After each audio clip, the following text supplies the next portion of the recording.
3 मंजिल पर। मैंने काम तो अपने घर में, अपने खेत में जरूर किया था, किसी के वहां नहीं कभी किया था।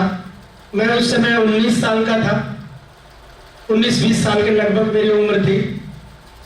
तो फिर मैंने पेट के लिए काम करना शुरू किया और धीरे धीरे वो पल आया मेरी लाइफ में कि जो मैं सपना लेके गया था कि ये बनूंगा।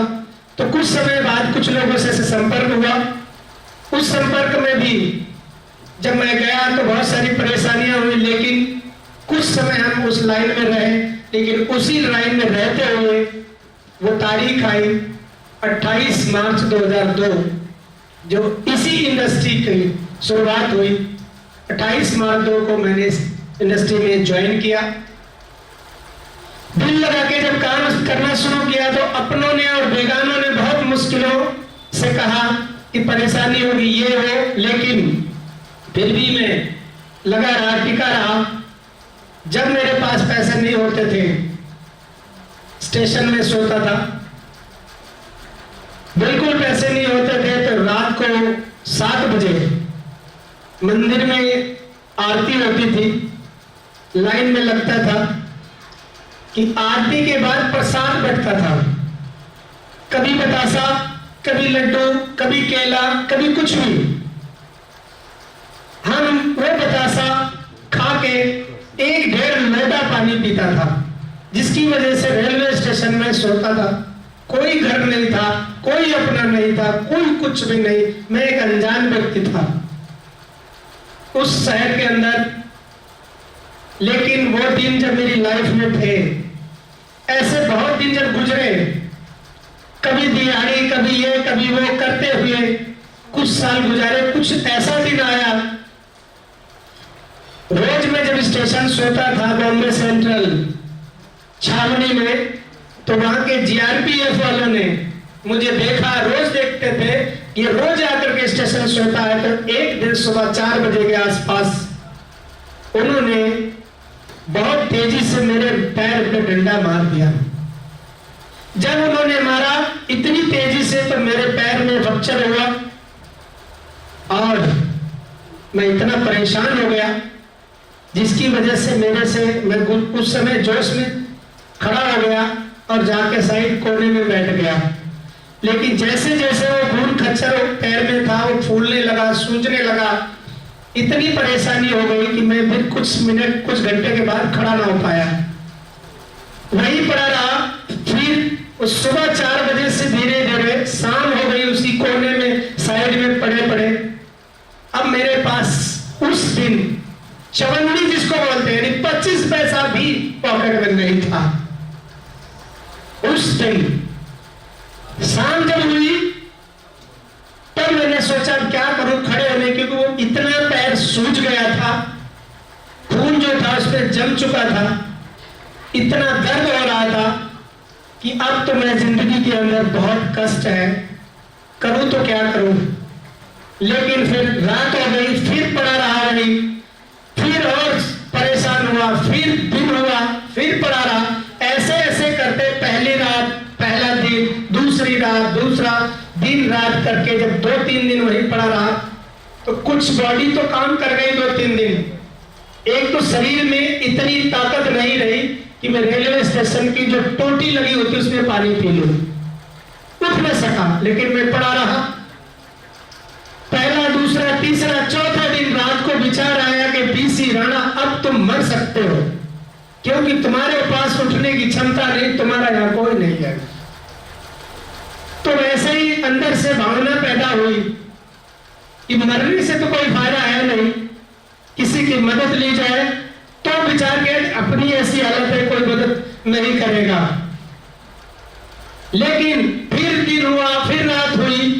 छठा दिन जब हुआ रात का, तो अंतिम फैसला दिमाग में किया, बीसी राणा अब मरने के अलावा कुछ नहीं है अपने पास, या तो मर जाओ पड़े पड़े, या तो कुछ पेट के लिए करो। तो मेरे अंदर विचार उत्पन्न हुआ पेट के लिए कुछ करने के लिए। तो बोला विचार तो आया, लेकिन करूंगा कैसे जब खड़ा ही नहीं हो सकता। दूसरा विचार, खड़ा ही नहीं हो सकता। फिर तीसरा विचार अंदर कि जब खड़े नहीं हो सकते, लेकिन पड़े रहने से ज्यादा बेहतर, पड़े रह के मरने से ज्यादा बेहतर है कुछ ऐसा करो कि एक जगह ऐसा चौक, लगभग 1.5 किलोमीटर के अंदर, 1-1.5 किलोमीटर के अंदर एक चौक है, वहां पर मैंने कई बार देखा था भीख मांगने वाले कुछ लड़के लड़कियां, बुजुर्ग, माताएं पिताएं थे। मैं देखता था, विचार आया कि वहां पर पहुंचे अगर हम, तो हम भीख मांगते हैं तो हमें पैसे मिलेंगे जिससे हम रोटी खाएंगे। ऐसा विचार आया। फिर यही विचार कि हम जा नहीं सकते, फिर हमने अपने ग्रामीण एरिया में, क्षेत्रों में मैं देखा था कि जो रोड पर कई किलोमीटर लोग लेट लेट करके मन्नतें जो उनकी होती पूरी करने के लिए वो लेट लेट के जाते हैं। ये मैंने बचपन में देखा था, तो विचार पैदा हुआ कि चल तो सकते नहीं, खड़े तो हो सकते नहीं, क्यों न हम लेट लेट करके उस चौराहे तक पहुंचे। यहां पर मरने से ज्यादा अच्छा है रेल रोड पे जाएंगे, उधर लुढ़क रहेंगे, कोई गाड़ी चढ़ा देगा, वो ज्यादा अच्छा है, लेकिन यहां मरना ठीक नहीं है। छठी रात को विचार हो रहा, हिम्मत थी इस सोच के अनुसार मैंने जैसे सुबह 7वां दिन का हुआ अपने आप को लुढ़कना शुरू किया। 5 फीट लुढ़कता तो सांस जैसे कि बंद होने की कंगार पे था, आंखें सब कुछ ऐसे ऐसे करते हुए, हिम्मत करते हुए रोड के किनारे जब मैं धीरे धीरे सेंट्रल के बाहर आया तो कभी रोड के किनारे लुढ़क लुढ़क के पहुंचा तो गोबर भी पड़ा था, बड़ी गंदगी पड़ी थी, तो उसमें लटकते पटकते गंद की वजह से जो 1 किलोमीटर के आसपास एरिया जो था 2.5 घंटा हमको लगा वहां पर लुढ़क लुढ़क के पहुंचने में। वहां जब पहुंचा तब देखा कि एक बूढ़ी माता, एल्युमिनियम जैसे कटोरे हुआ करते थे, उसमें सिक्के उसके थे, कुछ लोग डाल रहे थे तो आवाज आ रही थी खन खन की। तो मुझे लग रहा था, मैं दूर से देख रहा था जिस तरीके से कि अगर हम उस माँ के पास पहुंच जाए, माँ का शब्द दे रहा हूं, बूढ़ी माँ थी वो बुजुर्ग, कि अगर मैं वहां पहुंच जाऊं तो शायद मांगूंगा देर तक तो पैसा नहीं मिलेगा, क्यों ना मैं उसी से मांग लूं।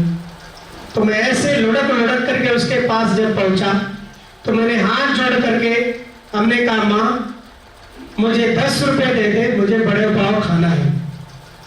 उसने ऊपर से नीचे तक जो भी मेरे पास था देखा, बोला ये अपने जैसा ही नहीं अपने से बदतर है, अपनी सोच समझ कर उसने माँ ने कहा लो, कटोरा आगे कर दिया और उसमें 13 सिक्के थे 1-1 रुपए के। हमने उसमें से उनको मां समझ करके 1-1 सिक्के के 10 रुपए ले लिए। बोला, उस मां ने कहा था, जा बेटा पहले इससे अपनी भूख मिटा और जहां का रहने वाला है वहां चला जा, जब भी ठीक हो जाना वापस जरूर आना। हिंदुस्तान में तुझे आशीर्वाद देते हुए एक दिन तो अपनी जिंदगी का इतिहास जरूर बनाएगा, मेरा आशीर्वाद है। मैंने उस 10 रुपए से 5 रुपए का बड़ा पाव खा के इतने दिन बाद जब खाना खाया और पानी पिया, बगल में तो बेहोशी हो गया। कुछ समय के बाद जब होश आया तो विचार जो उस माँ ने कहा था, बूढ़ी बुजुर्ग माँ ने, मैं लुढ़क पुढ़क के फिर स्टेशन पहुंचा। खुदा ने काश था, जब स्टेशन आया तो मैं देखा कि अनाउंस हो रहा था कि लखनऊ जाने वाली ट्रेन इस प्लेटफॉर्म नंबर 1 पे खड़ी है। तो मैं जब पौड़ी के करीब आया तो बहुत सारे लोग भाग रहे थे, तो हमने सोचा भाई, एक से बोला हमने भाई हमें उस जगह पहुंचा दे, ट्रेन में वो नंबर थे। उसने मेरे को कंधे पे उठाया, बोरी की तरह लादा और जाके जनरल डब्बे में लेट्रिन वाला जो छोटा सा कोना होता है उसमें बिठा दिया। 5 रुपए मेरे पास जो रह गए थे वो मूंगफली 24 घंटे में खा पी करके मैं लखनऊ पहुंचा। उसके बाद घर में बहुत डांट पड़ी, तरह तरह के लोगों ने बातें की, बनने गए थे हीरो, हाल ले बना दिया। पर माँ थी, उसने कुछ नहीं कहा, मेरी सेवा में लग गई, खाना खिलाया, पूछा बाद में क्या हालत, तो मैंने बताई कि ऐसी ऐसी समस्या से मैं आया हूँ और ऐसी बुजुर्ग माँ ने कहा है जिससे 10 रुपए में लेके 5 रुपए खा के और 5 रुपए स्टेशन में खा के पहुंचा। बोला ठीक है बेटा, एक दिन तो मैं तुझे फिर ठीक करूंगी, जरूर तू जब ठीक हो जाना तो मैं भी आशीर्वाद देती तो कामयाब हो। ऐसा ही हुआ। 3-4 महीने के बाद जब हष्ट पुष्ट फिर हुआ, फिर एक दिन मैंने माँ से कहा कि माता अब उस माँ का भी वचन पूरा करना है, मुझे अब निकलना होगा। सुबह लखनऊ से कानपुर के जाने के लिए 5 बजे ट्रेन जाती है। मैं शाम को ही प्लान कर लिया, माँ सुबह निकलूंगा, 4 बजे उठा। हमने कहा अब मैं माता जा रहा हूँ। माता का मैंने पैर छुआ, आशीर्वाद लिया। हमने कहा माँ अब जब ही घर आऊंगा, जब तक एक रॉयल्टी एक होती, रॉयल्टी जिंदगी के साथ में, जिंदगी के बाद भी जब तक लाखों रुपया महीना नहीं आएगा तब तक मैं नहीं आऊंगा।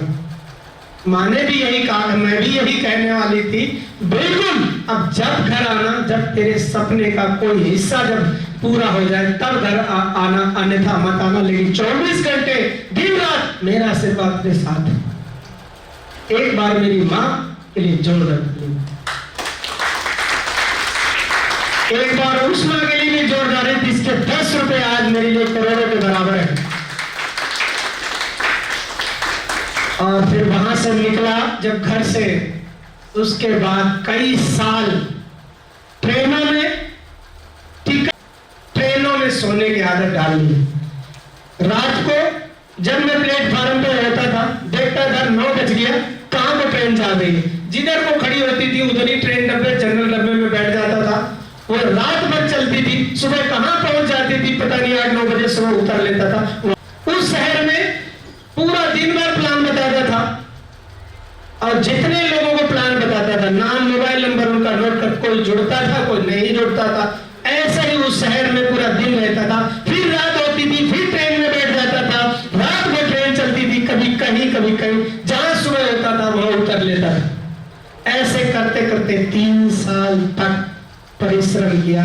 तब वो घड़ी आई, तब मैं मंथली इनकम में पहुंचा 1,06,000 रुपया महीना, रॉयल्टी जीवन जोड़ ताली। उसके बाद समस्याएं जो हमारी थी थोड़ी अच्छी होने लगी, कठिन समस्याएं खत्म होने लगी, धीरे धीरे बढ़ते बढ़ते। उसके बाद घर बनाया, देश में नाम किया और सब कुछ आप लोगों के साथ है। कंपनी में रॉयल्टी अचीवर भी, स्टार बना, रॉयल्टी अचीवर बना, डायमंड भी बना।